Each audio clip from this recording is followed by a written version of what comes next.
Hello, everybody. As this is a celebratory time for many people in the world, because this is a time that many important religions in the world observe certain important feasts. I'm going to use this opportunity to say happy Passover to the Igbos and the Jews and the Samaritans and the Karaites, whose religions, Omenana and Judaism, observe Passover at this time. Muslims are also observing a feast, and Christians are commemorating Easter, the rising, according to their belief, of the founder of their religion. So I'm saying happy Passover to my friends, happy Easter to my friends who are Christians, and happy, I cannot recall at present the particular Muslim feast, but I have Muslim friends, Chris Haynes, Al-Hajj, Ahmed Bakindo, Al-Hajj, Ahmed Sule, and other Muslim friends of mine. You can have my voice. This morning I want to talk about a conversation I had with a Yoruba man. Americans will say Yoruba man, but an Igbo will say a Yoruba man. I'm using the present tense, I'm still so impressed by what I learned from this Yoruba man that I feel that I need to put it down. I need to save it in video so that it will last for a very long time, possibly forever.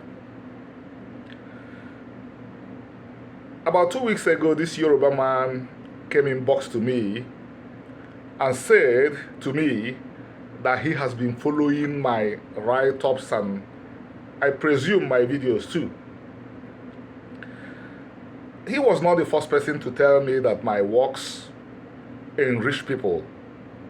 An Igbo who is not based in Nigeria came to me last month and told me that I need to be on radio. That what I'm saying is what the Igbo people need to be hearing right now so that they will have a future. But I don't have money for a radio. We have appealed to a few friends, and we hope that something good will come out of the appeal. This is just to reiterate that this Yoruba man is not or was not the first person to approach me and say that a very wide audience, that millions of people need to be hearing what I'm saying. But he came in box to me and said, I'm following you and I support your stand on the question of the Igbos that are resident in Lagos. My position, I will reiterate, I will repeat, is that even though Igbos buy land in Lagos, it doesn't make for very good relations between the Igbos and the Yorubas. Even though Yorubas put up these lands for sale and the Igbos buy these lands, my position is that this does not bode well for the future of both peoples. It's going to lead them to a clash. My position is therefore, Igbos look towards Igbo land. If they offer you these lands, tell them we don't want to buy these lands. I went on to explain to my fellow Igbos, assuming the Chinese who are buying up things around the world come to Igbo land because they have greater purchasing power and they buy half of Igbo land, how would we feel?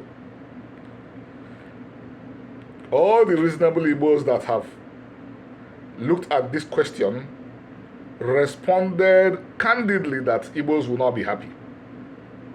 So I said time and time again that the future for the Igbos is to look towards Igbo land. I'm not saying that Igbos should pick up their things today and leave Lagos. It's not easy to leave a place you've been in for 1 year, let alone 20, 30, 40 years. And some Igbos have been in Lagos that long. But I said Igbos should start planning to leave, to return to Igbo land, to stop buying Yoruba lands. This gentleman that I consider a friend now, and a brother, we are all humans. We are all united in the humanity, in the brotherhood of humanity, came in box to me and said that he supports my position. I said, thank you for understanding and thank you for supporting. And we left it at that. Then we had cause to talk again today. And he brought up something that I have discussed and discussed and discussed. And I'm not sure that many Igbos have really considered the implications of what I'm saying. I am always talking about Igbo culture as the oldest Israelite culture, as the culture that Moses, the man of God, practiced. Even this last month, I talked again about how Igbo culture omenana, how Igbo religion omenana gives every Igbo a piece of land. This was what this gentleman brought up today as his basis for supporting what I'm saying. He used the term Mosaic law first to make his point. He said the Mosaic law guarantees everybody a piece of land. And even if perchance you sell off yours or you lose it after 50 years, when the Jubilee is conducted, when the Jubilee is performed, when Israel holds the Jubilee, the lands revert back to the people again. He said that he follows whatever I'm teaching. What struck me most forcibly is that a non-Igbo is able to see that what Nze Remi Lorna has been saying is something that is applicable. These are not just things that you look at theoretically and go your way. Everything I have told the Igbo people vis-a-vis Omenana are practical things. When I keep on reiterating to the Igbo people, like one gentleman came to my timeline today and said he has returned to Omenana and Ordinana. I was happy. At least he acknowledges that Omenana is our religion. We don't have any other religion apart from Omenana. But I know that he does not really know what Omenana means. What most Igbos have grown to think that Omenana means is tying a red cloth around their waist,